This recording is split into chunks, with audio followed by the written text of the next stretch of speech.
बिस्मिल्लाहिर्रहमानिर्रहीम। अस्सलाम वालेकुम। मैं हूं मोहम्मद समीर और आज हमारे साथ मौजूद हैं ब्रिगेडियर रिटायर्ड सैयद गंजफर अली साहब। उनसे हम जानने की कोशिश करेंगे कि कैप्टन सफदर को आज कराची पुलिस ने गिरफ्तार किया। सिंध पुलिस ने कराची से एक निजी होटल से।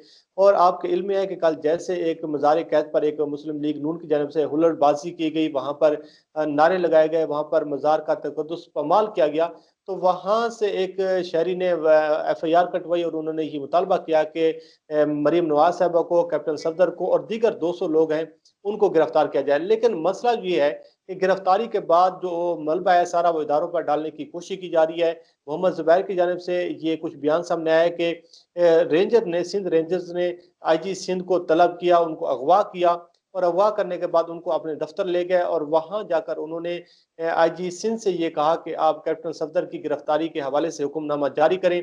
और उसके बाद मोहम्मद मीर की जानब से भी ये दावे किए जा रहे हैं, अबसार आलम की जानब से दावे किए जा रहे हैं कि ये सारा जो है ये फौज करवा रही है, ये इदारे करवा रहे हैं।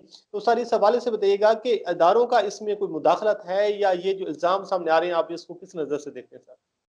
बहुत शुक्रिया ज़मीर। पहली बात तो ये है कि जो कल जो आपने बात की कायद आज़म रहमतुल्लाह के मज़ार के हवाले से, और ये बड़ा ज़रूरी है लोगों को समझना और लोगों को जानना चाहिए कि मज़ारों का मज़ार नहीं, किसी भी मुक़द्दस जगह का तक़द्दुस के रिक्वायरमेंट्स क्या होती हैं। जैसे कराची में पॉलिटिकल एक्टिविटी है, वहाँ पे एक जलसा हो रहा था जो पीपल्स पार्टी ने अरेंज किया था, और ये भी याद रखिएगा और ये मैं बड़ी जिम्मेदारी से कह रहा हूँ कि उस जलसे के सारे अरेंजमेंट जो है वो पीपल्स पार्टी की हुकूमत ने किए थे। यानी हुकूमत के खर्चे पे, लोगों के टैक्स पेयर्स के खर्चे पे, वो हुकूमत जो जिसके दौरे हुकूमत में कराची के लोग गटरों का पानी पीने पर मजबूर हुए पिछले दिन जब बारिश हुई, वो हुकूमत जिसके अंदर करप्शन की नई नई दास्तानें जो है वो लिखी जा रही हैं, वो हुकूमत जो लोगों का सुकून तबाह और बर्बाद कर चुकी है पिछले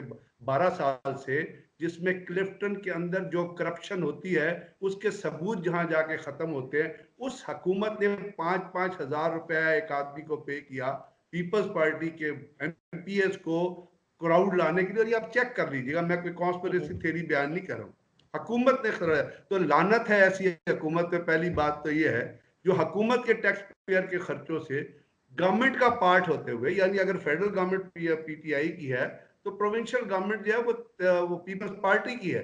और अगर आप गवर्नमेंट का फेलियर के वजह से ये जैसे कर रहे हैं तो पीपल्स पार्टी से ज्यादा फेल कोई नहीं हुआ, क्योंकि इमरान खान तो 2 साल से है ना। मैं इमरान खान की सपोर्ट में नहीं कह रहा, जो इमरान खान के इश्यूज हैं वो अपनी जगह पर हैं, लेकिन वो 2 साल से, ये तो पीपल्स पार्टी तो 12 साल से पावर में। लानत है ऐसे लीडरों पे, शर्म आनी चाहिए इन बेशर्मों को जो गवर्नमेंट के पैसे पे जो है पॉलिटिकल एक्टिविटी करते हैं और बड़े बड़े नारे मारते हैं। उसमें जितने भी लीडर वहां बैठे हुए हैं, बस शर्म की बात, आपका और मेरे पैसे का ज़िया हो रहा है। हमें बोलना चाहिए इस चीज पे कि हम टैक्स इसलिए नहीं देते हैं कि तुम अपनी पर्सनैलिटी को बुलंद करने के लिए और वहां पे झूठे और अय्यारी और मक्कारी से काम करो। पहली बात। दूसरी बात यह है कि पॉलिटिकल एक्टिविटी थी, ये जो कैप्टन सफदर जिसका आप जिक्र कर रहे हैं, जिसके लिए कैप्टन करना ही शर्मनाक बात है, ये बुनियादी तौर पे एक मानसेरा का मिरासी है, मिरासी खानदान से ताल्लुक रखता है। आप चेक करा लीजिएगा मानसेरा से जाके। इसके सिर्फ नवाज शरीफ पे आने की वजह को भी तलाश जान लेना चाहिए आपके लोगों को। ये कोई इंटेलिजेंट ऑफिसर नहीं है, ये कोई जो अमूमन प्रेसिडेंट के साथ जो लोग जाते हैं वो मोस्टली अबव एवरेज लेवल के ऑफिसर्स होते हैं ग्रेडिंग के हिसाब से। ये शख्स एक यूनिट में पोस्टेड था, वो यूनिट जो थी वो 111 ब्रिगेड के अंडर थी। जब नवाज शरीफ ने टेक ओवर किया तो GHQ ने एक आदमी, एक कप्तान भेजना था टेम्परेली नवाज शरीफ के साथ एज ADC के तौर पे। यूनिट में नहीं किया गया कि जी जो कप्तान को एक भेज दे, FF की यूनिट है इसकी ये, और उसकी रिक्वायरमेंट ये थी कि वो कप्तान हो जिसके पास सर्विस ड्रेस है। सर्विस ड्रेस होती है जिसे फौज में SD कहते हैं। इसके पास जो है वो सर्विस ड्रेस था, इसको भेज दिया गया और उसके बाद ये नवाज शरीफ से चिपकी हो गया। उसके बाद जो शादी की तफसीलात है वो मैं बताना नहीं चाहता क्योंकि अखलाक के जुमरे में आती हैं, उसके अंदर भी बहुत सारी बार जो हो गया। अब इसने कल जो कुछ किया, आप यकीन करें वो लानत जो है या तजलील जो है वो कम लफ्ज है इनके लिए। और ये सिर्फ मैं कायद आजम के मज़ार के हवाले से ज़मीर नहीं कह रहा, कायद आजम के मज़ार के ऊपर गार्ड आपको पता है किसने सैंक्शन की थी और किसने रखी थी? जुल्फकार अली भुट्टो के जमाने में, जब वो प्राइम मिनिस्टर थे, वो टर्की गए। टर्की में वो गए कमाल अतातुर्क के मजार के ऊपर दुआ करने के लिए। वहां जो उन्होंने कमाल अतातुर्क के मजार के ऊपर जो अरेंजमेंट देखा, तो उनको वो चीज बड़ी पसंद आई। उन्होंने कहा कि बाबाए रहमत हमारे बाबा लेकिन कायद आजम का भी लेकिन मजार। सर ये जो अब आप बात बिल्कुल सही कह रही हैं, लेकिन ये जो अब ये कहा जा रहा है कि ये जो कैप्टन सदर की गिरफ्तारी हुई है उसका मलबा रेंजर्स पर डाला जा रहा है कि उन्होंने आईजी सिंध को अगवा किया। ये इतना उस बड़ा पर भी इल्जाम बात सर करता हूँ मैं उस पर बात करता हूँ, पहले इस चीज को क्लैरिफाई कर ले कि मजार का तकद्दुस क्या होता है, ये हिस्टोरिकली समझे इसको। तो जुल्फकार अली भुट्टो ने वहां गार्ड रखवाई। अब उसके ऊपर एक कायदे आजम का मेंटेनेंस, मजार का एक प्रोटेक्शन एंड मेंटेनेंस ऑर्डिनेंस बनाया गया। उसकी क्लॉज 6 है, पढ़ लीजिएगा। वो ये कहती है कि इस मजार के, और वो पीपल्स पार्टी ने अप्रूव किया था, उनके जमाने में, पॉलिटिकल गवर्नमेंट के जमाने में आया था, कि इस मजार के ऊपर कोई सियासी एक्टिविटी या कोई हल्ला गुल्ला नहीं हो सकता। इसके हिसाब से आप छोटे मुसलमानों को या अपने मज़ारों को छोड़ दें। आप अपने ग्रेव यार्ड पे अपने माँ बाप की कब्रों पे लोग जाते हैं, क्या होता है, वहां जाके खामोशी से दुआ पढ़ते हैं, आप अल्हम्दुलिल्लाह पढ़ते हैं, कुल हुवल्लाह 3 दफा पढ़ते हैं, वापस आ जाते हैं, और ग्रेव यार्ड के बाहर लिखा होता है कि यहाँ पे शोर ना मचाइएगा। आप इंडिया में जहाँ पे गांधी की समाधि रखी हुई है, उसको वो राजघाट कहते हैं।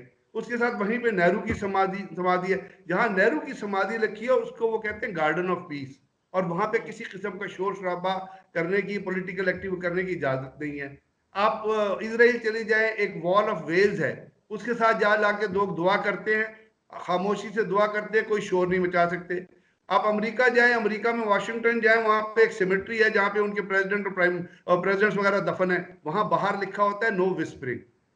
मेरा मतलब ये है कि ये यहूदी है, ये हिंदू है, ये सफदर, ये इथियस्ट है, इसका मजहब क्या है, ये किस मजहब की तहफ्फुज करता है, ये क्या चीज है। ये नमूना मिरासी जो है, इसने कल जो कुछ किया है, ये लानत के जमरे से भी आगे है। इसको इतनी सख्त सजा मिलनी चाहिए जो आने वालों के लिए एक मिसाल कायम हो। ये एवरेज, बिलो एवरेज किस्म का ऑफिसर है। जिस वक्त कुलसूम इनकी इसकी बेटी की शादी हो रही थी, मैं वो मियां चौधरी मुनीर की बेटी से मैं आपको ये बताऊं, एक पंडाल बनाया गया था जिसमें वीआईपी बैठे हुए थे। इस शख्स को वहां घुसने की इजाजत नहीं थी। ये इतने लो लेवल का इंसान है, और ये वहां जाके पॉलिटिकल एक्टिविटी का शर्म आनी चाहिए इसके पैदा करने वालों को। इसको इतना कोई एंटी पाकिस्तान आदमी भी नहीं करेगा। लानत की बात है मुस्लिम लीग नून के लिए और मरियम नवाज के लिए। मरियम नवाज एक एवरेज किस्म की औरत है, ये झूठ बोलती थी, अपने साथ डॉक्टर का लफ्ज लगाती थी।